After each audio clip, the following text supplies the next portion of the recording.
Hello, welcome to Geeking Out with Shad. Today I'm going to talk a little bit about programming. More specifically, I'm going to talk about functional programming. The reason I want to talk about this is because when I first had to learn functional programming, it was the most confusing concept to me. And so hopefully, if you're watching this video, you already know a bit about programming. You know, in my case, it's JavaScript that I use. You know the basics. You might even be doing functional programming and not even know it. And that was kind of my case, right? When I was first kind of introduced, and this was a long time ago. Functional programming has been around a while, but I just wanted to do this video that will hopefully help you understand it a little better and the concepts, and also why would we do something like this. But first, a little coffee.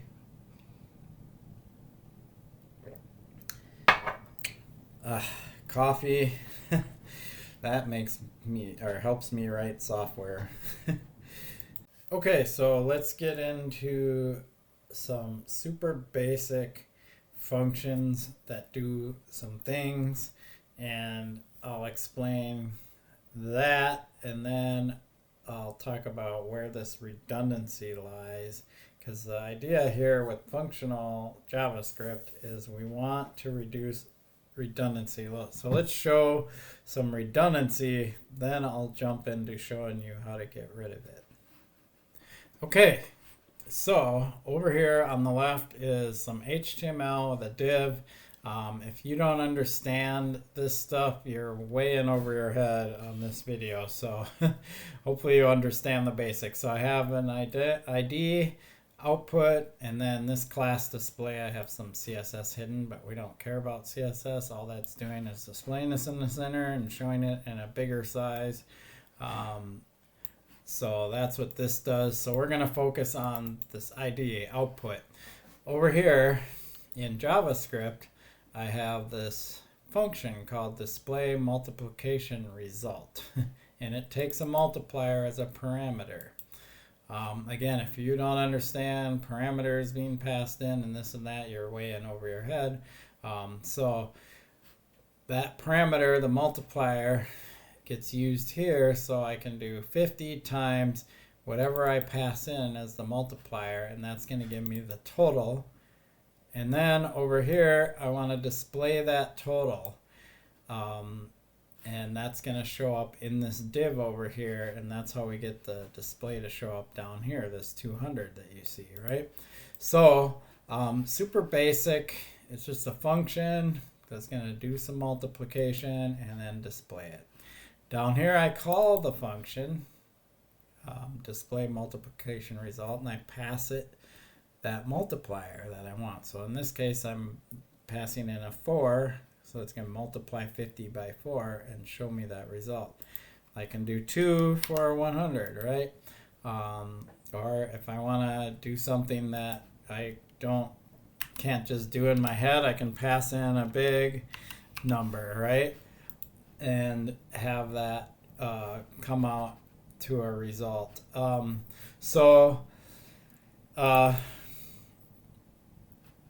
This is pretty basic JavaScript. You should understand this and know how to do this before you move on into this example. Otherwise, it's just going to confuse you. So I'm going to comment this out, and then I'm going to go down here, and if I can correctly do this with my mouse, and uncomment this down here. Suddenly you're going to see my name show up. So let's explain this. So we did this multiplication, we pass in a multiplier, right, and then displayed it using this line of code. So this line of code is what I really want to focus on in this example, because when we go down here, notice the exact same line of code. It's what I call redundant. We now have the same line of code used in 2 different places.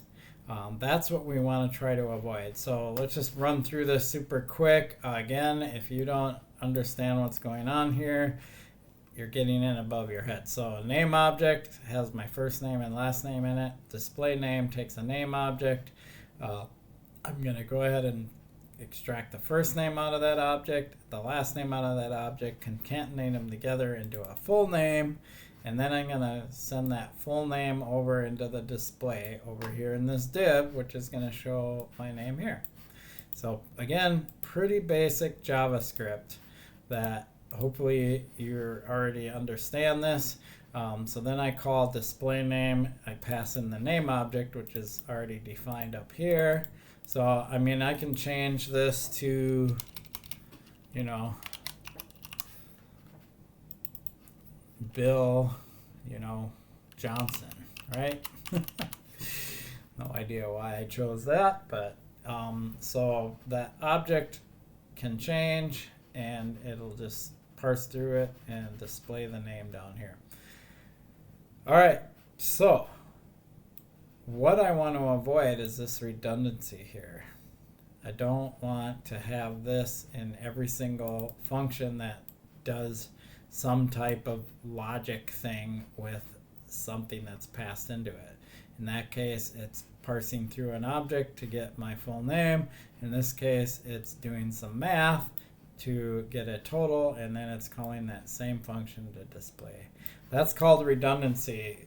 Functional programming can get rid of that redundancy. So let's get into that next. Okay, so this line and this line should look familiar to you, as well as these parameters. So I have a function I wrote called do multiplication, and it takes a multiplier. Same as above up here that I commented out. It's doing the same work. Down here, I have a get name function, and it's taking a name object, and then I'm getting the full name out of that object. The difference here in these two functions is, notice that all they're doing is returning something. In this case, it's returning the total of the multiplication. In this case, it's returning the full name. So that's what I want. I now have taken the display logic out of these two functions.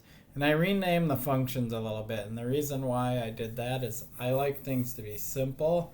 And I'm no longer displaying multiplication result, and I'm no longer displaying the name. So I wanted to get rid of that, and so I wanted to do multiplication, right? And I wanted to get the name, and then all these are going to do is return the results of those different things. Okay, so now we're going to come down here, and I'm going to show you this function right here. This function is now calling a familiar line that we saw two different times up here in the display name function and the display multiplication result function. But notice now that I've extracted that display logic out of these functions and put it into a function called show result. Again, function naming for me is really important. I'm doing something here, I'm getting something here, and I'm showing something here, right? So this function, all it cares about is how do I show the result. All right, so where does functional programming come in here? Well, it's all right here in this show result. Notice that the parameters that it takes is a function and it takes a value, right? So it's just whatever function I pass into this function. So I'm passing a function into a function. Whatever that function is going to get renamed this new name, but it's the same function, and it's going to get used here, and then whatever value, regardless of what I call it over here, in here, that's going to get renamed value and passed into the function. That's kind of a difficult thing to kind of grasp. When the names of things change, it can get confusing really quick. But what you want to understand is that show result can take any function and any value. The only thing that's important here is that the function that you pass in here is going to receive that value, so you need to make sure the function knows what to do with the value, because if I pass in get name, but then I pass it a multiplier, so if I pass in get name and then I pass in 10, that function isn't going to know what to do with that value.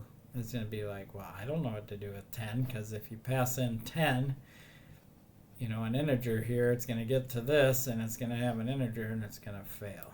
So what's important here is that these two things know how to work with each other, if that makes any sense.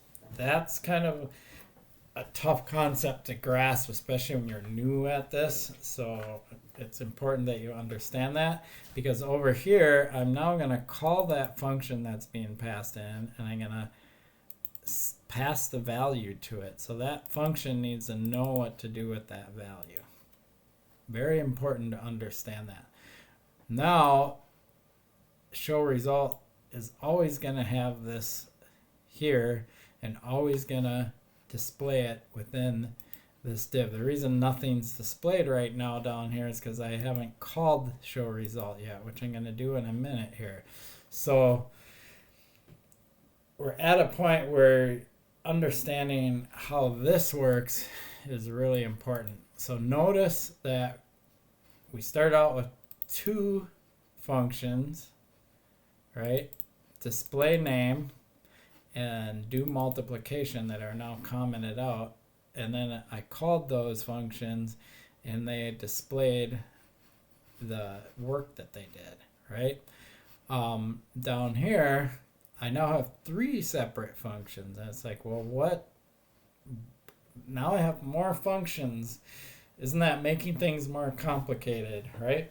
But that's actually not the case. We're actually simplifying things, and we're making functions do a very specific thing, which makes it easier for developers to be able to focus on just the thing that the function was designed to do and not have it get too complicated. You don't want functions to have a whole bunch of gnarly complexity in them that are doing many different things. You want to simplify them to do a very specific thing, and that's where functional programming comes in. So let's do just that. Let's just make show result show the result of the things we pass in. All right, so notice we have do multiplication up here. We're going to ignore get name for now, and I'm going to uncomment this first show result.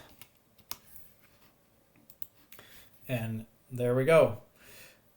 We get 500. Well, that's because I'm passing in do multiplication as the function, and I'm passing in 10 as the multiplier. And show result takes a function and a value and then calls it. Another thing that can be really confusing, because in my eyes, I call this being generic. These things are generic in here. We don't really define what they are. We just define that there's a function and a value, and then over here we call that function and it gets passed the value. And we make the names very generic because we don't want them to be, you know, defined. I don't want to call this do multiplication, because what if I want to do get name instead, right? So in this case, it's the calling of this function where you want to get more specific as to what it's doing. I'm calling show result, and I want it to do multiplication, and I want it to multiply by 10, and that's what this work is right here. So hopefully that makes some sense and it's not too confusing, but I understand that it can easily get confusing. So now I want to use show result again, because it's going to care about displaying something on the screen, right? But I want to do something different with show result. I just want to display the name. So it should display my name now without an error, and it's got an error because name object is commented out up here. I think I commented, yeah. I need to uncomment. I still need to reuse this name object or it's not going to know what to do. So it's going to say Bill Johnson because that was the last name that I did. All right. So show result. And just to make this a little easier for you to follow, let's just pull this out of this code up here. Put it down here right above get name. All right. Let's change it back to me because I have no idea who Bill Johnson is. There's probably a lot of Bill Johnsons. This is funny right here, and then I'm going way off topic, but Shad Johnson is actually a person that I know of. I don't know him personally. He's a BMX rider, and I'm also a BMX rider, so we know of each other, and because we both have such a rare name, Shad, it's kind of funny that I ended up with Shad Johnson on the display. But yeah, if you want to see another BMX bike rider, look up Shad Johnson. He's pretty good. All right, let's put my name back on there and get back to talking about code and not bicycling, because that's my other YouTube channel. All right. So here we go, name object. Wow, did I go way off topic there? So coming back to this function, get name, the name object. Notice how it's now parsing that name and building the full name out of that name object from here, right? It's doing the same thing that display name does, but it doesn't care about display. All it does is returns that value of full name, right? Also notice I didn't change show result at all. Did not change a thing here, but it's still magically did this different thing because I passed in different value and a different function to it. So that is really important to understand if you want to understand functional JavaScript or functional programming, whatever you want to call it. It's kind of a difficult thing to grasp, and I really struggled when I first initially came across it and had to learn how to do it, because I was given really complex concepts and ideas, and I'm hopefully simplifying this for you. But I have no idea if I am, believe it or not, because I've been doing this for many years and it just comes out of my head. So I can essentially call show result with a different function and a different value, and it'll do different things. The idea here is I don't ever want to have to change this. There is an exception, and this is actually why you want to do this kind of thing, especially as applications get more complicated. Let's just say somebody rewrote this or rebuilt this or whatever, and they decided to call this result. All right, whoops. I just backed out of that. Result. It's gonna break. Broken. And let's see what the error is. There is no property that matches that, so it's not going to display anything. It's like, where's output? Well, it doesn't exist.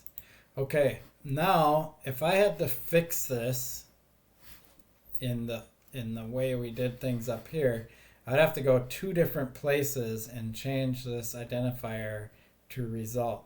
Now imagine a more complex application and you had to go and do this in all the places where you had this line of code written. It could be 10 places, it could be 20 places. Some of this could be embedded somewhere where you have to search and find all the places, and maybe you won't find them all. So, and then you'll have an intermittent bug where this old line gets called and somebody wasn't able to find it and change this to result. and so on and so forth. So that's why this is really important. That's why in modern software engineering, you want to avoid this situation. So now, if I want to fix this, I only have to go one place, and watch. I fix this bug in one line of code. And it works.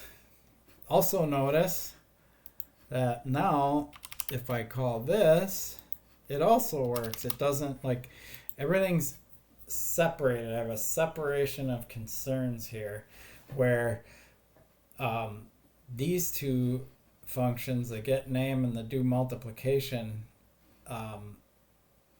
because they just do this one thing of returning the values, then they don't get affected by the bug that just happened. As to where up here, both of those functions would have been affected, and I would have had to go into each one of them and fix the problem. So that's one big reason why writing things in this way in functional JavaScript makes life easier as an engineer. Reducing redundancy, making it easier to fix bugs because you isolate the bug in the one area, things like that. Yeah, hopefully this makes some sense. Okay, so there you have it. I understand that it's really complex for some people. Hopefully this helps you a little bit. If you're still struggling with functional JavaScript, functional programming, post in the comments.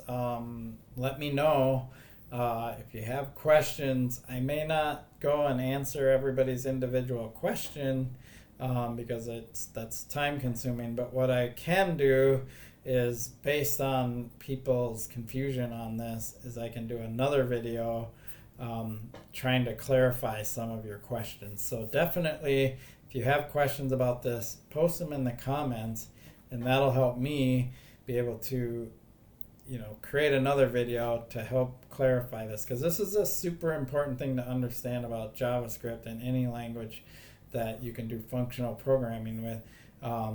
Because the ability to pass in functions into another function is super powerful. It makes coding way better.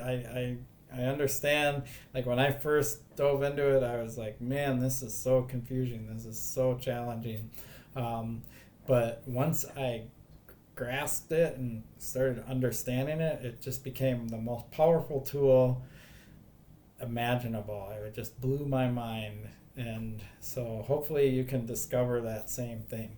Anyway, I appreciate your support for my channel. Please like and subscribe. Peace.